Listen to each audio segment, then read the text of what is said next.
제가 말씀드리고 싶은 그거예요.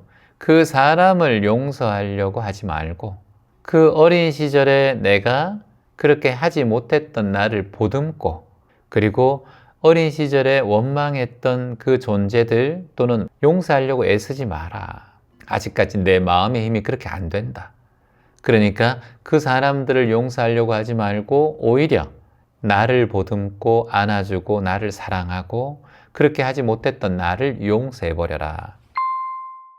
안녕하세요, 채환님.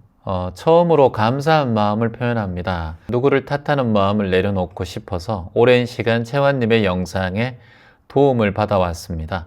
어느새 미워하고 비난하는 집착심을 내려놓고 자연스럽게 호흡하며 몸도 마음도 편안해졌습니다.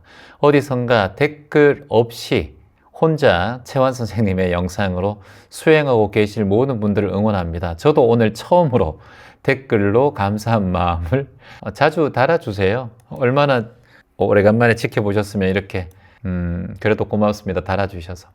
그리고 이혜숙님께서 댓글을 하나 달아주셨어요. 좀 긴데요. 이게 오늘 메인이 될 것 같은데, 채환님, 제 방으로 수업을 들으면서 과제 게시판에 올렸습니다. 매번 와닿는 내용입니다. 특히 자녀와의 관계, 의무로 책임져야 된다는 신념처럼 굳어진 저의 마음들이 자식들에게 얼마나 큰 부담이 되었을까, 올감이 같았을까요? 절절히 느낀 채환님의 법문이었습니다.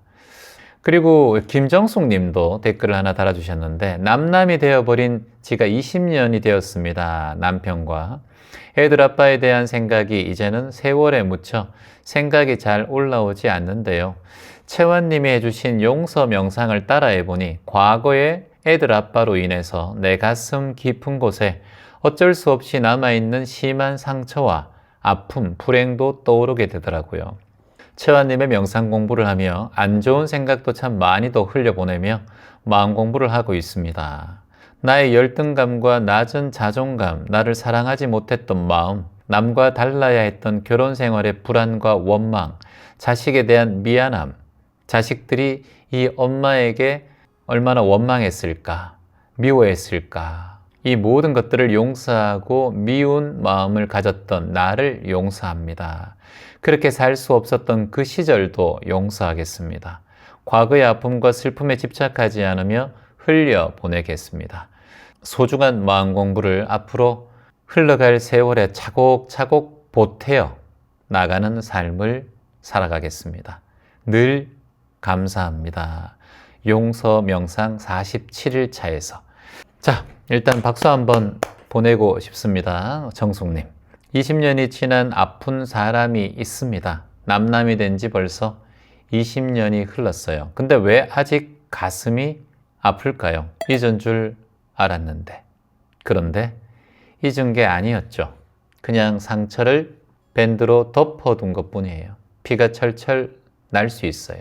사라진 게 아니라 그 상처가 오히려 숨어 있었던 겁니다.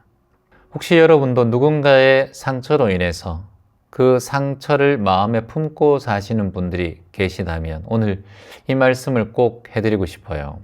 자식에게 미안한 마음을 또 숨기고 있는, 부모가 되면 자식에게 항상 미안한 마음이 올라오는 것도 있죠. 더 잘해주고 싶었는데 더 못해준 거. 저희 부모님도, 어머님이 항상 제가 12살 때부터 혼자 자취 생활을 하고 살다 보니까 남들이 해주지 못한 것에 대해서 어머님이 항상 안타까워 하셨어요. 남들이 다 준비하는 컴퍼스와 주판을 준비해 가지 못한 저의 어린 시절에 미안하다, 이런 말씀을 항상 하셨거든요. 근데 그 미안함이 오히려 제가 더 죄송한 마음이 일어나더라고요. 그런 부족함과 그런 모든 것을 얻을 수 없다는 마음을 어릴 때 알게 됐으니까. 그게 우리 인생의 8가지 고통 중에서 우리가 항상 마주치는 고통이잖아요. 구부듣고 우리는 인생에서 원하는 것을 다 얻을 수 없다는 현실을 어릴 때부터 마주하게 되어서 어찌 보면은 빠르게 인식하고 빨리 판단하는 능력이 부모님 덕분에 생긴 것 같습니다. 저는 그래요. 자, 근데 우리 정숙님은 내가 나를 미워하고 버텨온 세월이 혹시나 있었다면 오늘 이 시간 저는 조금 정화했으면 좋겠습니다. 상처가 있잖아요, 우리의 마음속에. 근데 상처보다 더 깊은 고통이 하나 있어요.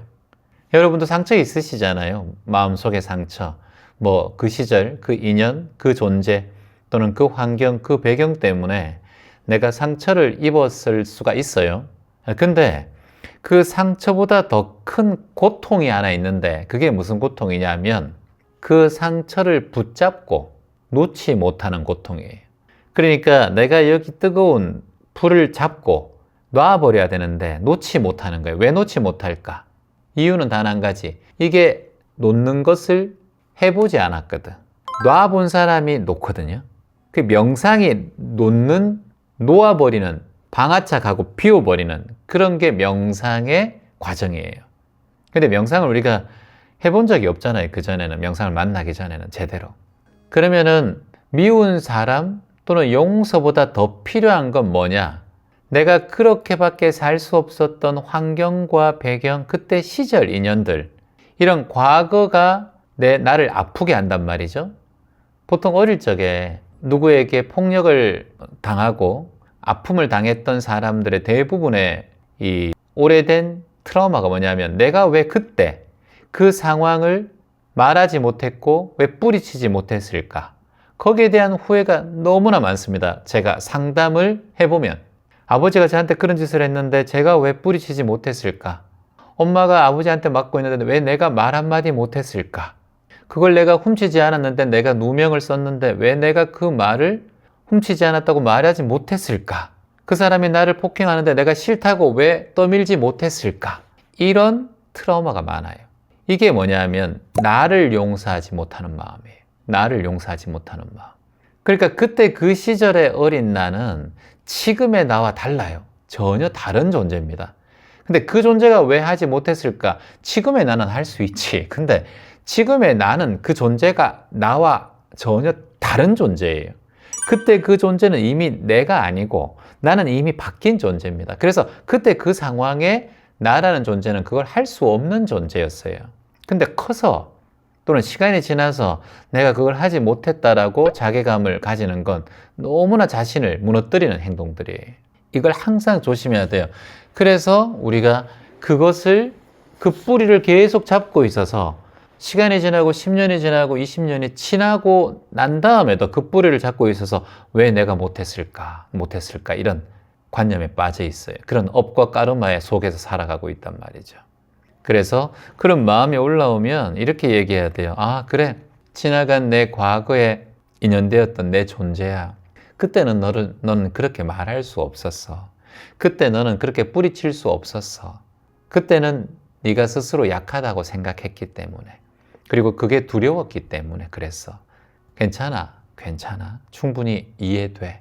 그 상황에는 어쩔 수 없었던 상황이야. 잘했어. 괜찮아. 내가 있잖아. 보듬어 줘. 내가 안아줄게. 이렇게 내가 나 자신을 케어하고 돌봐줘야 돼요. 이게 뭐다? 바로 과거의 나를 용서하는 일이에요. 이게 바로 과거의 나를 용서하는 일이에요. 그리고 채화님, 눈물이 너무 많이 나요. 눈물 흘리세요. 눈물이야말로 약한 게 아니라 눈물이야말로 치유의 시작이고 정화의 시작입니다. 눈물을 흘린다는 것은 내가 그 상황을 쥐어잡고 있던 것을 내려놓는다는 의미예요. 내려놓아주면 아픔도 그 눈물에 씻겨가요. 그래서 계속 흘리다 보면 어느새 눈물도 마르게 되어 있어요. 계속 정화되기 때문에. 근데 그 눈물이 슬퍼서 우는 게 아니라 어린 시절에 그 감정에 북받쳤던 게 터져 나오는 거예요. 우리가 멍이 들면 이렇게 실로 챙챙 감아가지고 엄마가 바늘 머리 이렇게 톡톡 해가지고 탁 따면 쫙 짜면 검정색 피가 탁 나오잖아요. 이렇게 흘려보내야 돼요. 내 마음에 오래된 트라우마의 그 기억을. 그러면 이게 아픔이 조금씩 흘러내린단 말이죠. 그래서 제가 말씀드리고 싶은 건 그거예요.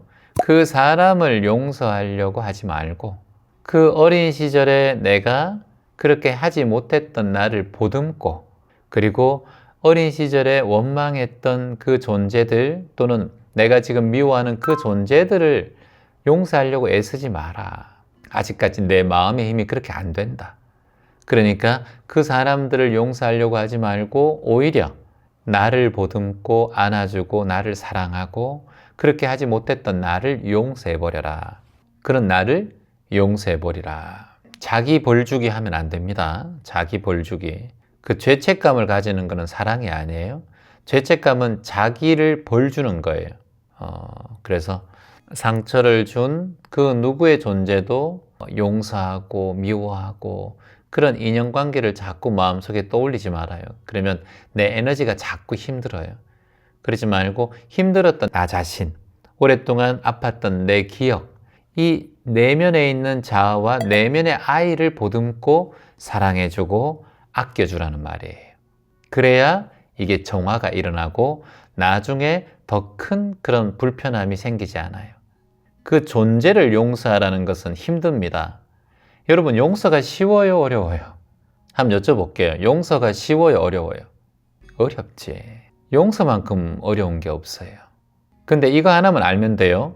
미운 사람을 놓아버리면 복이 찾아와요. 이것만 기억해요. 미워하는 사람을 놔버리면 여러분 복이 찾아옵니다. 미워하는 사람은 독심이기 때문에 이 독이 내 마음 안에 가득 있으면 운과 복이 또는 건강과 좋은 기운이 나한테 오지 않아요. 그래서 혹시나 여러분께서 아직도 그 사람을 미워한다면 오늘은 말로라도 놓아버리겠습니다. 놓아버리겠습니다. 라고 말씀하셨으면 좋겠어요, 저는. 왜냐? 놓아버리는 것은, 용서하는 것은 상대를 풀어주는 게 아니라 나 자신의 마음을 풀어주고 나를 정화하는 일이기 때문에 미움을 풀어주고 원망하는 마음을 풀어주고 놓아버리면 드디어 이 마음속에 있던 차여있던 안 좋은 에너지들이 뿜어져 나가버리고 그 공간에 막힌 복이 풀리고 나에게 큰 운이 찾아온다니까요. 그러니까 누굴 미워하면서 복이 찾아오는 건 너무나 어려운 일이다. 막힌 복도 풀려면 미움을 놓고 용서해버리고 그리고 놔버리세요. 같이 한번 아직도 여러분들이 놓지 못한 사람이 있으면 이렇게 오늘 이 시간에 한번 해봅시다. 말로 해볼까요? 놓겠습니다. 놓겠습니다. 말로 3번 해보세요. 놓겠습니다. 그 존재 떠올려봐요. 아직 놓지 못한 존재, 미워하는 존재, 원망하는 존재 딱 떠올려봐요. 하세요. 놓겠습니다. 놓겠습니다. 놓겠습니다. 그래야 막힌 운이 풀린다니까. 이 말을 꼭 기억하세요. 지금 놓아버리세요.